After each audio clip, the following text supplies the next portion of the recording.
Good morning, Hope City. My name is Willie Cheeks, and we're going to be speaking on the topic of hell that Pastor John taught on Sunday. We're going to be reading out the book of Luke, chapter 16, verse 19 through 24. And it reads, "There was a rich man who would dress up in purple and fine linen, festive and lavish every day. But a poor man named Lazarus, covered with sores, was lying at his gate. He longed to be filled with what fell from the rich man's table. Instead, the dog would lick his sores. One day, the poor man died and was carried away by the angels of Abraham's side. The rich man also died and was buried. And being in torment in Hades, he looked up and saw Abraham a long way off with Lazarus at his side. 'Father Abraham,' he called out, 'have mercy on me and send Lazarus to dip the tip of his finger in water and cool my tongue, because I am in agony in this flame.'" Child of God, hell is hot, and that's a place that we don't want to go. And we don't want to get caught up like the rich man.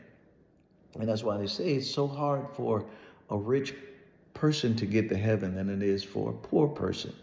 A lot of time, when we get that blessing from God as a rich person, God is blessing us, and we forget where the blessing come from. We forget to give the glory to God, and we think that we doing it all ourselves, and we praising ourselves instead of praising God. So that is the difference in how it's harder for a rich person to get to heaven. As you look at the rich man, he had everything: lavish purple linen suits. And we had a poor man, Lazarus, waiting to eat food that fall from the table of the rich man. Instead of the rich man had been blessed with all this wealth, that he could have easily given Lazarus a plate of food, maybe some place to lay his head. But instead, he didn't do that. He wanted to keep it all to himself. Child of God, we can't be greedy in that aspect. When God blesses us so we can be a blessing to others. He bless you where you keep some of the blessing, but you pass some of the blessing along to bless someone else.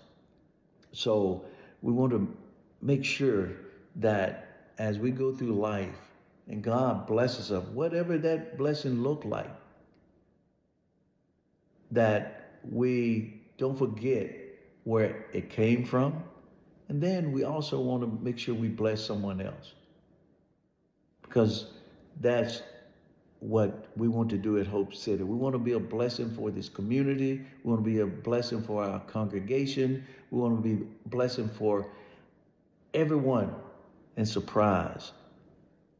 So we know where our blessing comes from. We need to give thanks to God, because if it wasn't for him, we wouldn't be able to do what we do today. So be a blessing to someone today. Thank you, and you guys have a great day.